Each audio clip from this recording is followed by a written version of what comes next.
Good morning student. तो हम लोग ने 8 लेसन आधा कंप्लीट किया था, यहाँ तक देख लीजिए एक बार।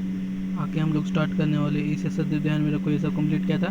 फिर पेज नंबर 54, आज पेज नंबर 55 स्टार्ट करेंगे। ठीक है, चलिए स्टार्ट करते हैं। क्या दिया यहाँ पे, करो और देखो। पहला क्या दिया है, खराब ट्यूबलाइट की नली को अंधेरे में रखो, पतली पॉलीथीन की थैली से तीव्रता से रगड़े, क्या हुआ, ऐसा क्यों हुआ। ठीक है, ये देखना है। फिर दूसरा क्या दिया है, ऋण आवेशित गुब्बारे के निकट आवेश रहित एल्यूमिनियम की गोली लाने पर नीचे दी गई क्रिया होती है।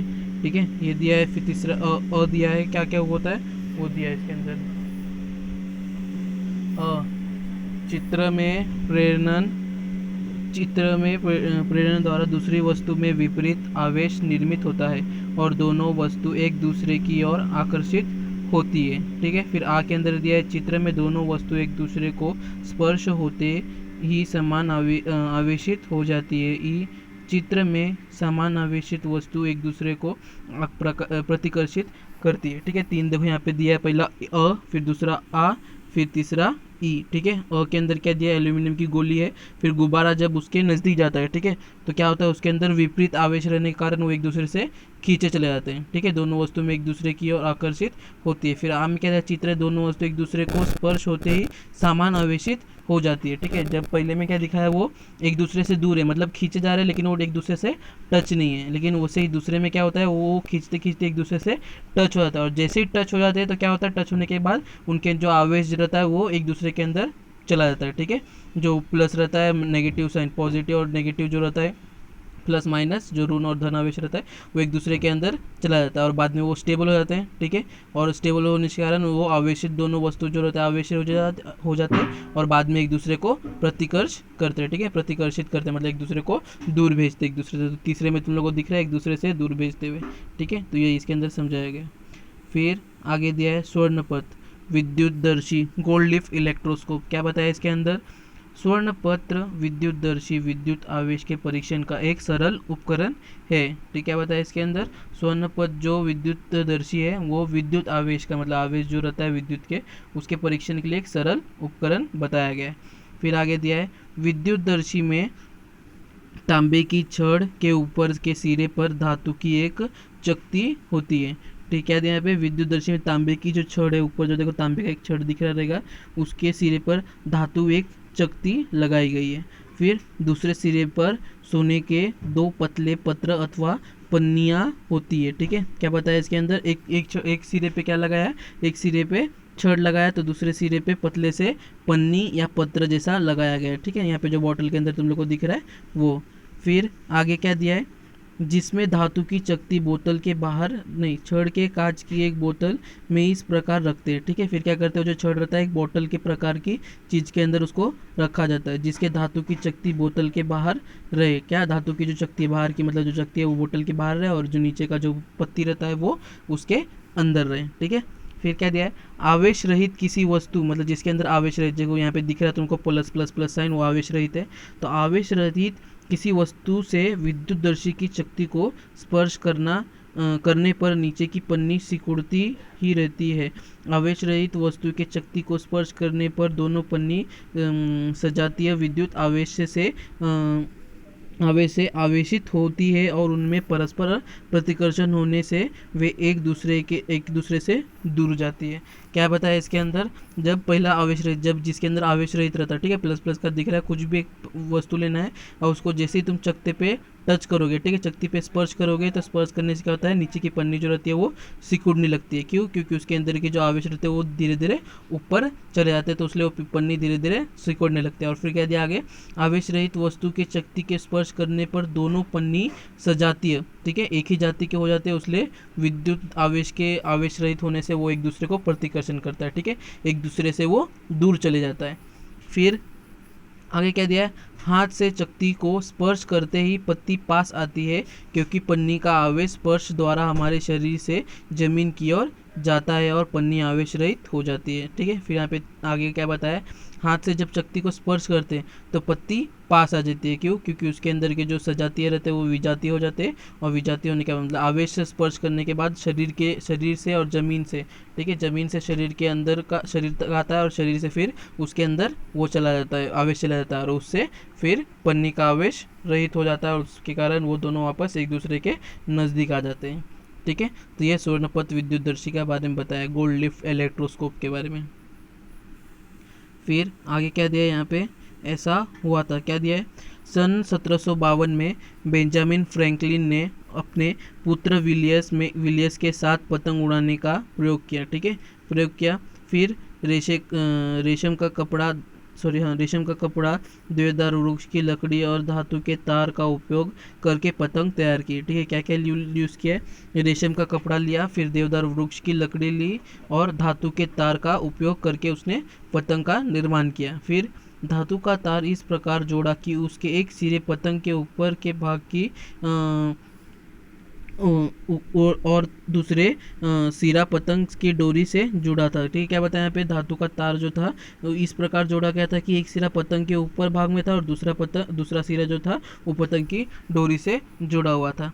जिस दिन पतंग उड़ाई उस दिन आकाश में बिजली चमक रही थी। ठीक है, जिस दिन पतंग उड़ा रहे थे उस दिन क्या था, आकाश में बिजली चमक रहा था, मतलब वो बारिश का मौसम होएगा। फिर पतंग के तार द्वारा बादलों को स्पर्श करते ही विद्युत आवेश पतंग पर स्थानांतरित हुआ। इस पतंग की ढीली डोरी तन गई, विद्युत आवेश डोरी से जमीन की ओर पहुंचा, और जमीन पर डोरी का स्पर्श होते ही चिंगारी गिरी। उन्होंने स्पष्ट किया कि आकाश में चमकने वाली बिजली विद्युत आवेश का एक ही रूप है। ठीक है, उसने क्या बताया, फिर वो क्या किया, जब पतंग उड़ाया उसको नीचे छोड़ दिया तो क्या हुआ, पतंग के द्वारा जो बादलों से स्पर्श होने के बाद क्या हुआ, विद्युत आवेश जो मतलब उसके अंदर क्या बोलते हैं, बिजली जो था, सॉरी बादल जो थे, बादल से विद्युत लग के मतलब विद्युत आवेश जो थे उसके पतंग के अंदर स्थानांतरित हुआ, और बाद में पतंग से धीरे धीरे क्या डोरी तक आया। डोरी में आते ही वो डोरी जो हुआ वो पूरा तरीके से टन गया, और टनने के बाद फिर वो धीरे धीरे ज़मीन तक पहुँचा विद्युत आवेश, और ज़मीन पर जैसे ही पहुँचा डोरी का स्पर्श जैसे ही ज़मीन पर हुआ तो वहाँ से चिंगारी निकला। ठीक है, तो इससे क्या स्पष्ट होता है कि आकाश में चमकने वाली बिजली रहती है वो उसके अंदर बहुत सारे विद्युत आवेश होते हैं। ठीक है, फिर आगे क्या दिया है, वायुमंडल विद्युत आवेश। ठीक है, वायुमंडल जैसे वो किया उसके बारे में यहाँ पे समझाया गया, वायुमंडल विद्युत आवेश, एटमॉस्फेरिक इलेक्ट्रिक चार्ज। क्या बताया इसके अंदर, आकाश में बादलों की गड़गड़ाहट, बिजली का चमकना जैसे बातों का अनुभव आपने किया है। ठीक है, सब लोग रहते हैं धरती पे, सब लोग ने किया है, आकाश में बादल रहते हैं, बादलों का गड़गड़ाहट भी सुना रहेगा, और बिजली जो चमकता है वो भी देखा रहेगा, बिजली सर मतलब ऊपर से बारिश गिरता है वो भी देखा रहेगा, कितना न्यूज़ में तुम लोगों ने सुना भी रहेगा।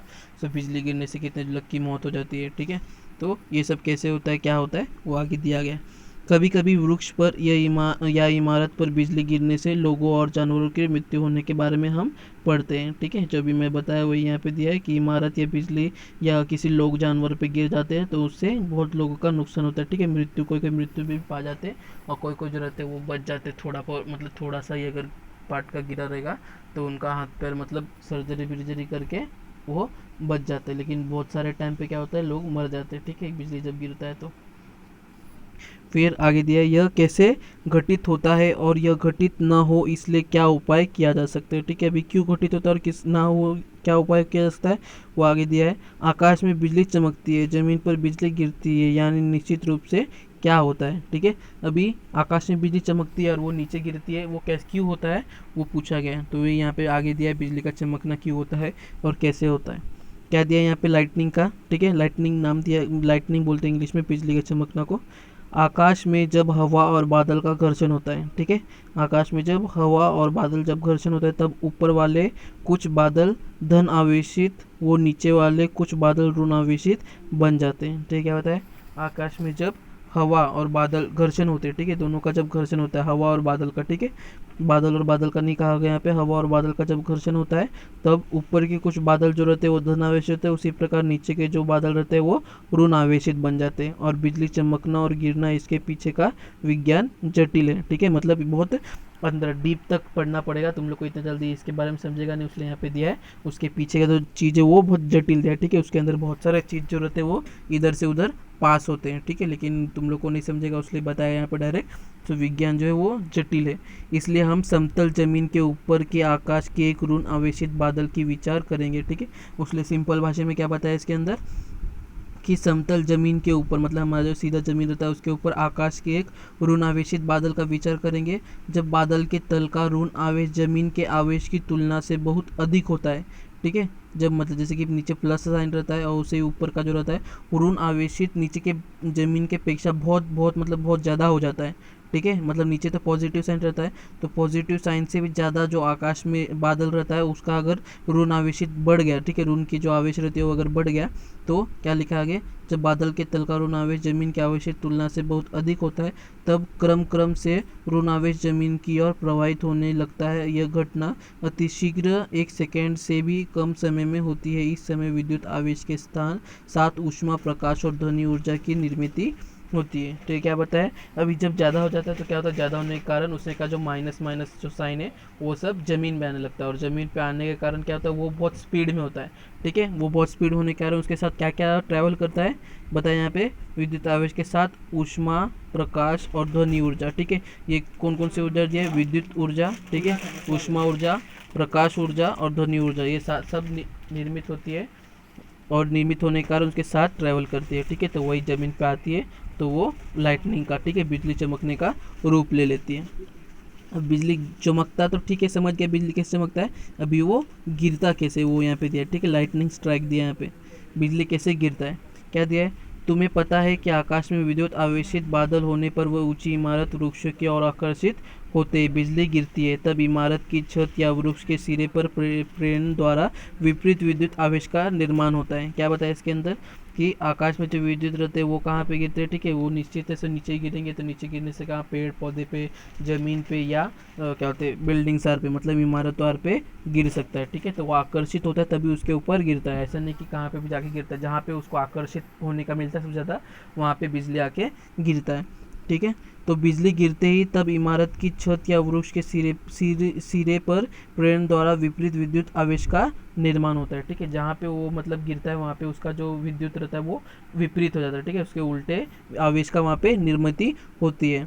बादल और इमारत के बीच के विपरीत आवेश के आकर्षण के कारण बादल का आवेश इमारत की ओर प्रवाहित होता है, इससे ही बिजली गिरना कहते हैं, ठीक है। जब इसे बताया मैंने अभी कि जैसे मतलब बादल का आवेश जो रहता है अगर समझो ऋण है तो उसी प्रकार नीचे जो रहता है उसका आवेश जो अगर धन हो गया, ठीक है, और अधिक मात्रा में धन हो गया, ऋण हो गया, तो वो ऋण जो रहेगा वो नीचे की ओर खींचा आएगा, ठीक है।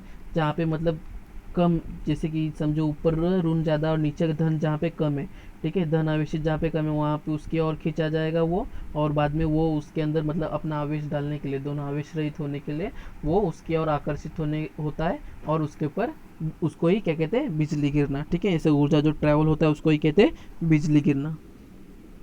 फिर आगे दिया है क्या तुम जानते हो, तो ये क्या बताया इसके अंदर, पहला बिजली के कारण निर्मित होने वाली अत्यधिक ऊष्मा और प्रकाश के कारण हवा की नाइट्रोजन और ऑक्सीजन के बीच रासायनिक क्रिया होने से नाइट्रोजन ऑक्साइड गैस बनती है। क्या बताया इसके अंदर, बिजली के कारण, ठीक है, बिजली जो निर्मित होती है उसके कारण अत्यधिक ऊष्मा और प्रकाश के कारण, ठीक है, तुम लोग को पता ही है बिजली रहता है उसके अंदर सबसे ज़्यादा ऊष्मा भी रहती है और साथ में ऊर्जा क्या बोलते हैं प्रकाश जो रहता है वो भी बहुत रहता है, ठीक है। तुम लोग ऐसे डायरेक्ट आँख से देख लोगे तो थोड़ा सा आँख थोड़ी देर पूरा काला काला हो जाता है आँख के सामने अगर बहुत नज़दीक रहोगे, ठीक है।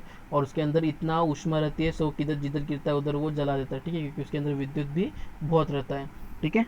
फिर और क्या दिया है, और कारण हवा की नाइट्रोजन, ठीक है, हवा में जो नाइट्रोजन रहता है और ऑक्सीजन रहता है वो दोनों के बीच में रासायनिक क्रिया होती है, ठीक है, रासायनिक क्रिया दोनों के बीच में होती है, नाइट्रोजन और ऑक्सीजन के बीच में, और वो दोनों बाद में रासायनिक क्रिया होने के कारण रासायनिक बंध से वो दोनों जुड़ जाते हैं, ठीक है, और क्या बन जाते हैं, नाइट्रोजन ऑक्साइड, ठीक है। नाइट्रोजन और ऑक्सीजन गैस दोनों मिलकर नाइट्रोजन ऑक्साइड गैस बन जाते हैं। यह गैस बरसात के पानी के साथ मिश्रित होकर जमीन पर आती है और जमीन की उर्वरकता बढ़ाने वाली नत्र की पूर्ति करती है, ठीक है। क्या बताया इसके अंदर, वो पानी के साथ मिक्स हो जाती है और फिर ज़मीन पे गिरती है, और ज़मीन पे जब गिरती है तो उसके अंदर ज़मीन को नाइट्रोजन और ऑक्सीजन दोनों मिलता है, जिसके कारण जो पेड़ पौधे रहते हैं वो अच्छे से फलते फूलते हैं, ठीक है, बड़े होते हैं, ठीक है। तो पेड़ पौधे को नाइट्रोजन की कमी होती है, तो वो बारिश की कमी के कारण होता है, इसलिए ज़मीन कभी कभी फट भी जाता है, ठीक है, पानी के साथ भी और नाइट्रोजन ऑक्सीजन की कमी के कारण भी। तो इसलिए ये दोनों बारिश के पानी के साथ नीचे आता है और ज़मीन पे गिरता है, ठीक है, तो ज़मीन में पानी भी पूरा हो जाता है और ऑक्सीजन भी पूरा हो जाता है, नाइट्रोजन भी पूरा होता है, जो पेड़ पौधे को अपना खाना बनाने के लिए इस्तेमाल होता है।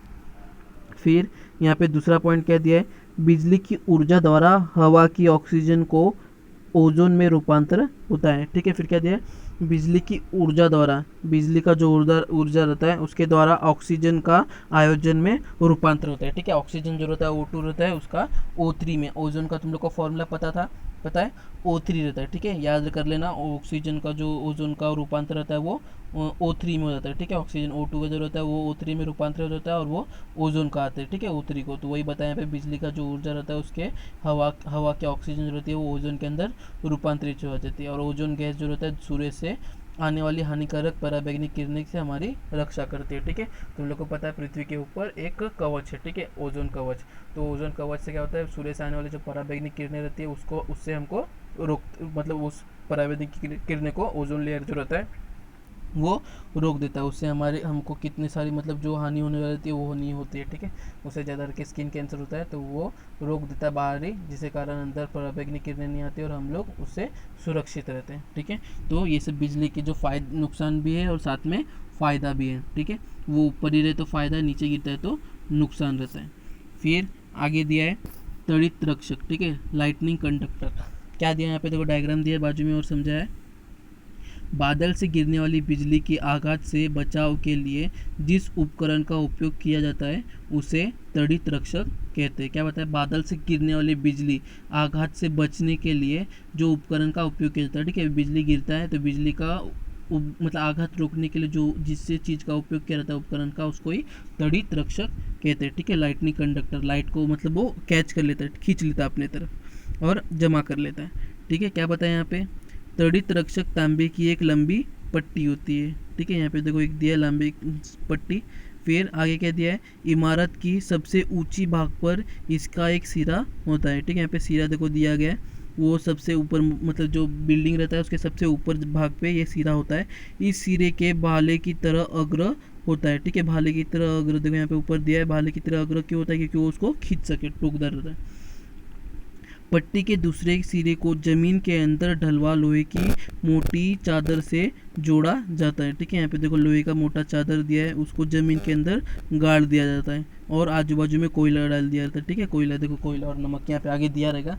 उसके लिए ज़मीन में गड्ढा खोदकर उसमें कोयला और नमक डालकर यह मोटी चादर खड़ी की जाती है, ठीक है। दोनों साइड से देखो मोटी चादर खड़ी की है कोयला और नमक का, और ज़मीन बहुत अंदर खोदा जाता है। फिर उसमें पानी डालने की सुविधा की जाती है, ठीक है। पानी जब जाए, क्योंकि कोयला और वो दोनों सूखना नहीं चाहिए, नमक जो रहता है वो गीला रहना चाहिए, इसलिए उसके अंदर पानी डालने की सुविधा की जाती है। फिर इस कारण बिजली शीघ्रता से ज़मीन में फैल जाती है और होने वाली हानि से बचा जा सकता है, ठीक है। अगर एक ही जगह पे अगर सूखा रहेगा तो ज़मीन में वो घुस जाएगा और पूरा मतलब जल जाएगा एक ही बार, आग भी लग सकता है, ठीक है। और वो क्या बोलते हैं, मतलब वो खड्डा भी वहाँ पे हो जाएगा, सब फट जाएगा, तो इसलिए, और पानी और नमक गीला रहेगा तो पूरी ज़मीन में फैल जाएगा, तो इसलिए क्या दिया है, वो पानी डालना क्यों किया जाता है, क्योंकि बिजली की शीघ्रता से ज़मीन में फैल जाती है और हानि जो रहता है उससे हम लोग बच सकते हैं, ठीक है। फिर आगे दिया है, विद्युत आवेशित बादल इमारत के ऊपर से गुजरते ही इमारत की ओर प्रवाहित होने वाली विद्युत आवेश तांबे की पट्टी के माध्यम से जमीन में पहुंचता है और इस तरह इमारत को होने वाले नुकसान टाला जा सकता है, ठीक है। क्या बताया इसके अंदर, समझो अभी ऊपर जो आवेश रहित रहती है, जैसे ऋण आवेशित अगर बादल ऊपर से जा रहा है, ठीक है, और जा रहा है, अगर वो गिरने वाली अगर रहेगी, मतलब अगर खींच के अगर आएगी वो, अगर क्या बोलते हैं इमारत पे गिरने के लिए, तो इमारत पे जो ये तड़ित यंत्र लगाया रहेगा तो उसके कारण वो तांबे के तार पे खींचा आ जाएगा, ठीक है। इमारत की जगह पे जाने की जगह पे क्या आ जाएगा, वो तांबे के तार पे चला जाएगा, और तांबे के तार पे जाने के बाद वो तांबे तार से खींच के डायरेक्ट फिर लोखंड तक आएगा, लोखंड से डायरेक्ट नीचे जो कोयला और नमक मिलाया रहता है उसके और पानी मिक्स किया रहता है, उसके कारण वो पूरा जो लाइटनिंग रहता है, ठीक है, बिजली रहता है पूरे तरीके से नीचे फैल जाता है और वापस बिजली जो बिल्डिंग पे गिरने वाला था तो वो बच जाते हैं। फिर आगे क्या दिखा है, ऊंची इमारत पर तड़ी रक्षक लगाने से आसपास के परिसर भी बिजली गिरने के रक्षक की जा सकती है। ठीक है, आसपास अभी जब यहाँ पे ज़्यादा मतलब जैसे ऊपर से ऋण आवेशित जा रहा है तो इसको बहुत धन आवेशित रहता है, सॉरी बहुत कम धन आवेश रहता है, उसके कारण क्या आजू बाजू का जगह रहता है वहाँ पे भी गिरने की संभावना रहती है, वो बहुत कम हो जाती है। ठीक है, और मतलब आजू बाजू के लोग भी रहते हैं, वो लोग भी सुरक्षित रह सकते हैं। त्वरित आघात से कैसे बचाव करना चाहिए, इसकी जानकारी तुम्हें आपत्ति व्यवस्थापन के पाठ में मिलेगी। ठीक है, आप आगे जो आपत्ति व्यवस्थापन है उसके पाठ में तुम्हें आघात से कैसे बचना चाहिए, ठीक है, त्वरित आघात से भी कैसे बचा जा सके वो भी दिया गया है। ठीक है, क्योंकि वो ज़मीन के नीचे रहता है तो वो उससे भी कैसे बचा, उसका भी थोड़ा सा मतलब डिसएडवांटेज रहता है, तो हम लोग उससे भी कैसे बचे वो भी यहाँ पे आगे दिया गया है। ठीक है, फिर यहाँ पे तुम्हारा लेसन ख़त्म होता है। ठीक है, ओके स्टूडेंट, बाय।